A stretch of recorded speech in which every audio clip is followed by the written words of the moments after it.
आप सभी का स्वागत है हमारे YouTube channel online Sanskrit education में। चलिए हम लोग मंगलाचरण के साथ अपनी कक्षा को प्रारंभ करते हैं। तो मंगलाचरण स्टार्ट करते हैं।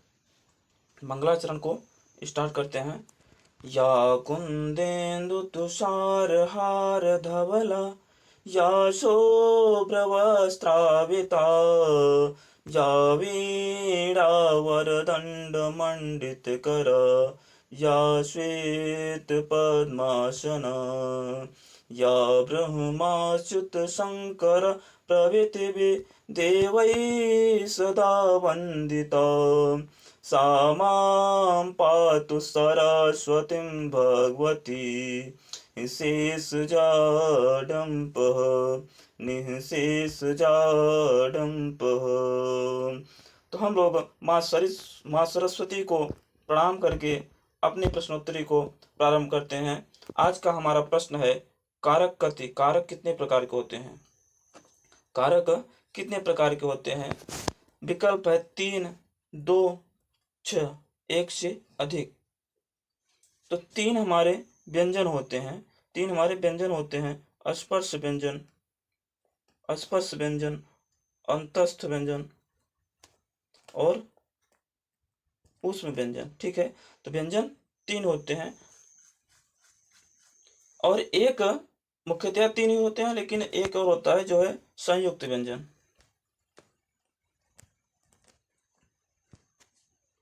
और 2 हमारे होते हैं, 2 होते हैं स्वर। स्वर ह्रस्व स्वर, दीर्घ स्वर। ठीक है, और 6 होता है कर्ता कर्म च कारणं संप्रदानं तथैव च अपादानादिकरणे इत्याहुकारकाणि खट इत्याहुकारकाणि खट। तो कर्ता कर्म च कारणं संप्रदानं तथैव च अपादान अधिकरणे इत्याहुकारकाणि खट। तो ये कारक हमारे 6 होते हैं। आज समझ में कारक की संख्या कितनी होती है? 6 होती है। ये भी ध्यान देंगे, विकल्प हमारा सी सही है। मानव का बिना कारक के कोई भी कार्य संभव नहीं है। जैसे कारक का चिन्ह होता है ने, कर्ता ने, कर्म को कर्ता ने,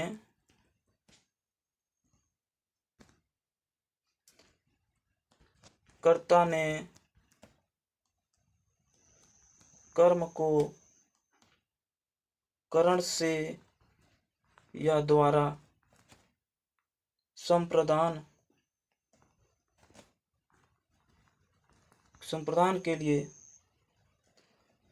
अपादान से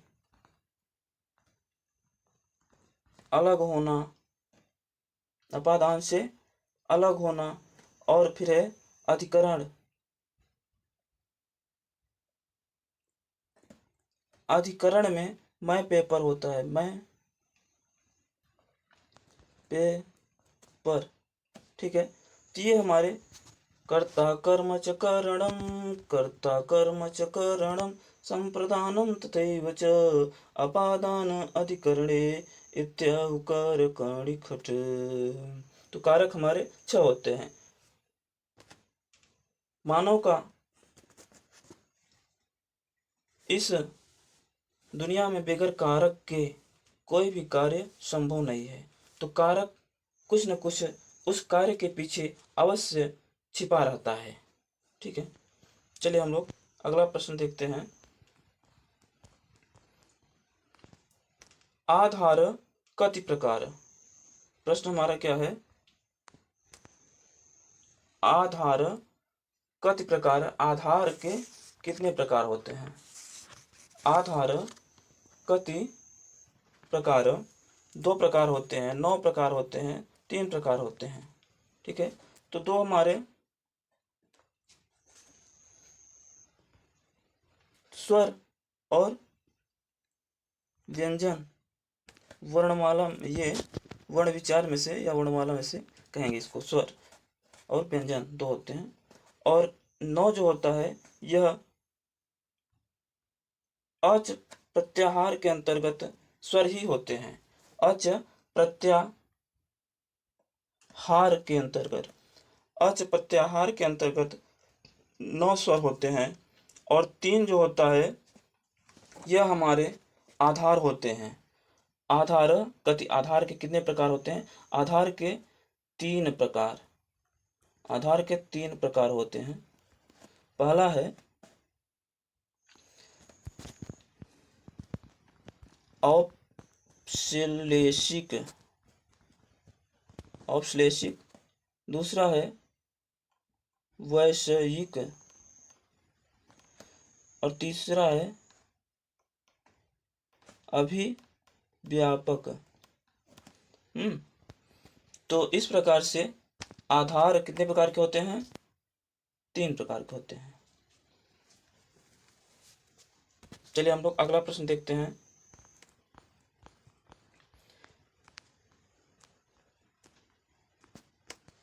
प्रश्न हमारा है, तिलेषु तैलम किस प्रकार का आधार है? तिलेषु तैलम किस प्रकार का आधार है? तिलेषु तैलम किस प्रकार का आधार है? तिलों में क्या कर रहा है? तिलों में तेल है। तिलेषु तैलम, तिलों में तेल है, यह किस प्रकार का आधार है? औपश्लेषिक है, वैषयिक है, अभिव्यापक है, कोपनास्त, कोई भी नहीं है।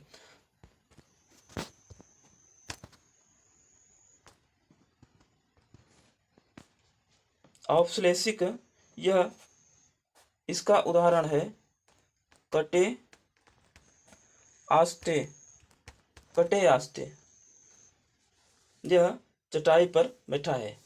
और वैषयिक का उदाहरण है मोक्षे इच्छा शक्ति, मोक्षे इच्छा अस्ति, मोक्षे इच्छा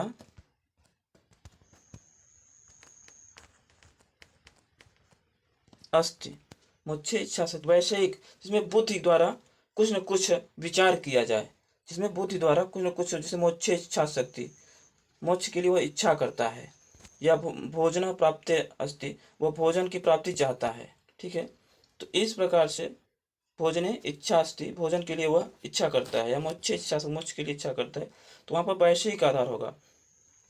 और अभिव्यापक आधार, अभिव्यापक जिसमें अधिक रूप में व्याप्त हो, वहां पर अभिव्यापक आधार होता है। जैसे तिलेषु तैलम, तिलेषु तैलम, तिलों में तेल है, तिलों में तेल है। पयसि घृतम, पयसि घृतम, दूध में घी है। ठीक है, दूध में घी, सभी दूध में घी है। और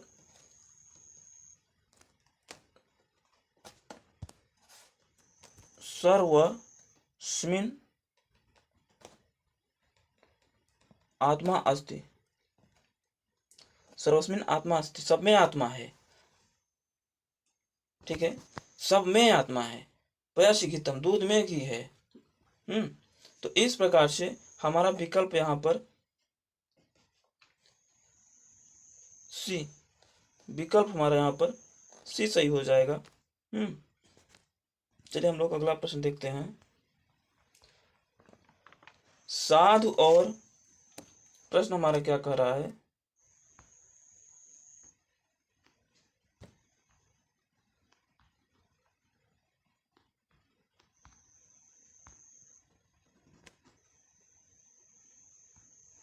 साधु और असाधु के योग में विभक्ति होती है। साधु और असाधु के योग में विभक्ति होती है। पंचमी होती है, चतुर्थी, सप्तमी, एक से अधिक। तो पंचमी कहाँ होती है?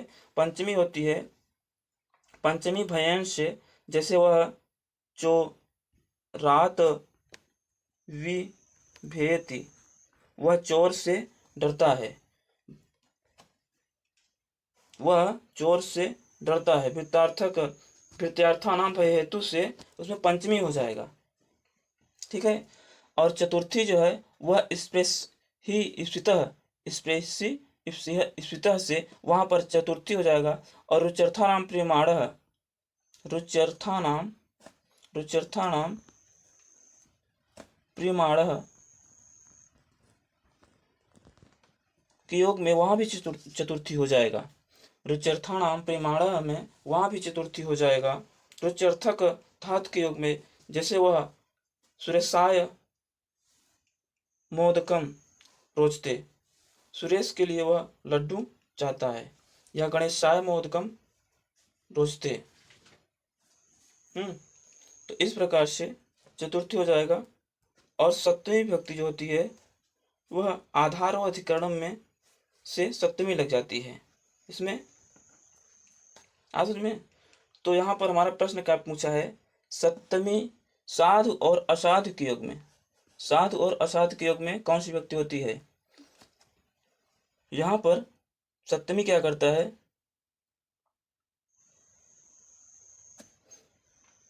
यह इसका उदाहरण है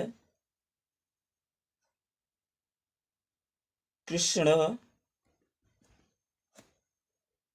मातर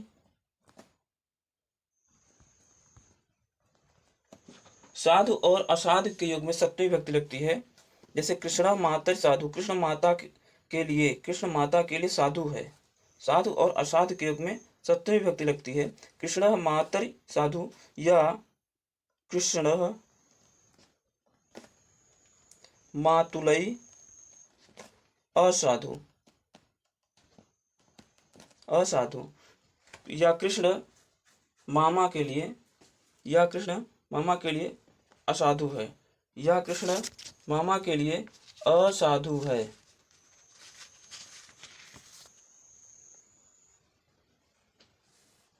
ठीक। तो इस प्रकार से हमारा विकल्प सी सही हो जाएगा। साधु और असाधु के योग में कौन सी विभक्ति होगी, साधु असाधु के प्रयोग में, साधु और असाधु के प्रयोग में सप्तमी विभक्ति लगती है। कृष्ण मातर साधु या कृष्ण मातुलई असाधु, साधु और असाधु के योग में सप्तमी विभक्ति लगती है। अगला प्रश्न देखते हैं हम लोग। कवि नाम कविषु कालिदास श्रेष्ठ, कवि नाम कविषु कालिदास श्रेष्ठ किस सूत्र से होगा, आधार और अधिकरणम से होगा, एनांग विकार से होगा, यतश्च निर्धारणम से होगा। आधार और अधिकरणम, यह आधार में सप्तमी करता है, आधार की क्रिया में सप्तमी करता है।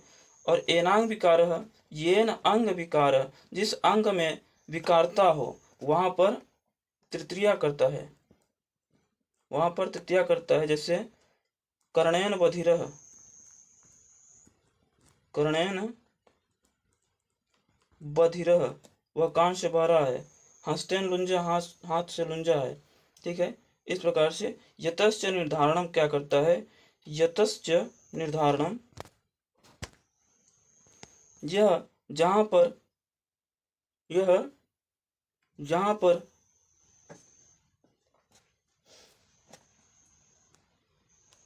कोई वस्तु का निर्धारण किया जाए, कवियों में कवि श्रेष्ठ है, कवियों में कालिदास ही श्रेष्ठ है, कवियों में कालिदास ही श्रेष्ठ है, वहां पर षष्ठी और सप्तमी विभक्ति भी हो जाती है, वहां पर षष्ठी और सप्तमी विभक्ति भी हो जाती है।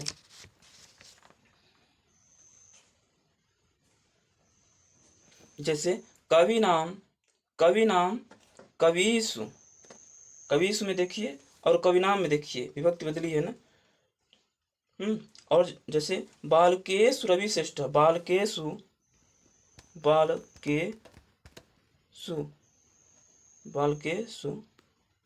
बालकों में, या बालका नाम,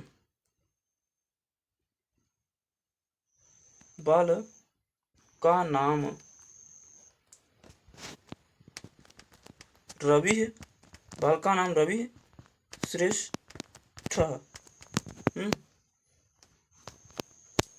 बालकेषु या बालकेषु बाल का नाम रवि श्रेष्ठ है। बालकेषु बाल का नाम रवि श्रेष्ठ है।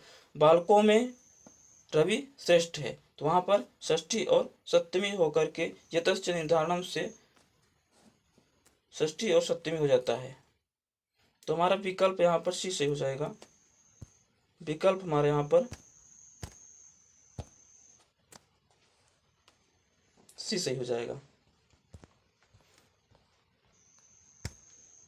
अगला प्रश्न देखते हैं। कारके प्रत्यय अस्ति। कारक में प्रत्यय है। क्रिय से क्या प्रत्यय है? क्रिय से कृत प्रत्यय है। क्रिय से डुल प्रत्यय है। तो हमारा विकल्प यहाँ पर सी सही होगा। विकल्प हमारा सी सही हो जाएगा। उत्तर हमारा कारक प्रत्यय है। कारक में प्रत्यय है। क्रिय से डुल प्रत्यय है। विकल्प हमारा सी सही होगा। अगला प्रश्न है, देखते हैं। एक द्वौ बहवः पदे विभक्ति अस्ति। एक द्वौ बहवः के योग में कौन सी विभक्ति होगी? तो प्रथमा होगा, द्वितीय होगा, चतुर्थी होगी। तो प्रथमा देखते हैं कहां पर होगी। प्रातिपदिकार्थ।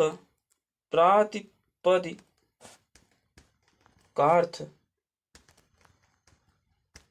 लिंग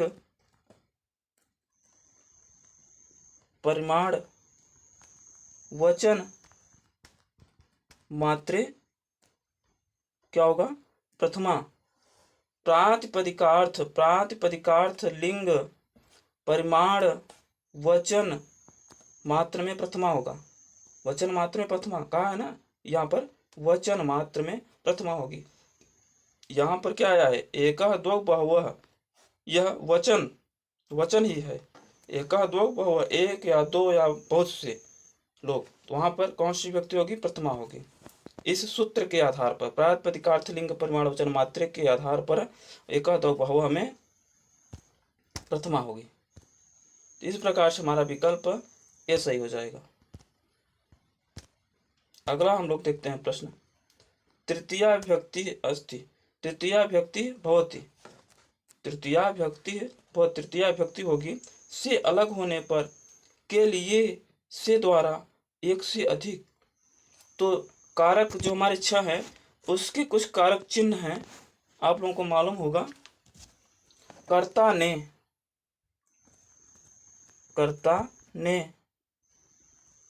कर्म को करण से द्वारा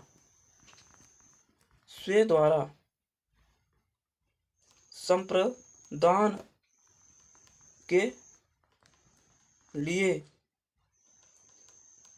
अपादान से अलग होना, से अलग। और फिर हमारा है अधिकरण। कौन सा है? अधिकरण में पे पर। मैं पे पर। तो हमारा प्रश्न क्या पूछा है? तृतीया विभक्ति होगा से अलग होने पर, के लिए, से द्वारा। और यह कारक चिन्ह क्या कर रहा है? कर्ता ने कर्म को करण से द्वारा। करण से द्वारा में कौन सा होगा? तृतीय होगा। कर्ता ने प्रथमा, कर्म को द्वितीय, करण से या द्वारा तृतीय, संप्रदान के लिए चतुर्थी, अपादान से अलग होने में पंचमी विभक्ति लगती है। अधिकरण में पेपर में सप्तमी।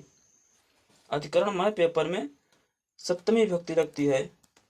तो इस प्रकार से हमारा विकल्प सी सही हो जाएगा, क्योंकि यहाँ पर करण से या द्वारा कारक चिन्ह है।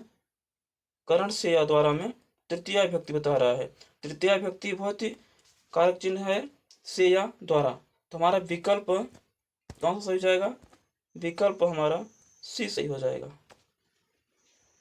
अगला प्रश्न देख लेते हैं। ठीक है, आज से हमारी यहाँ कारक की प्रश्नोत्तरी समाप्त होती है। तब तक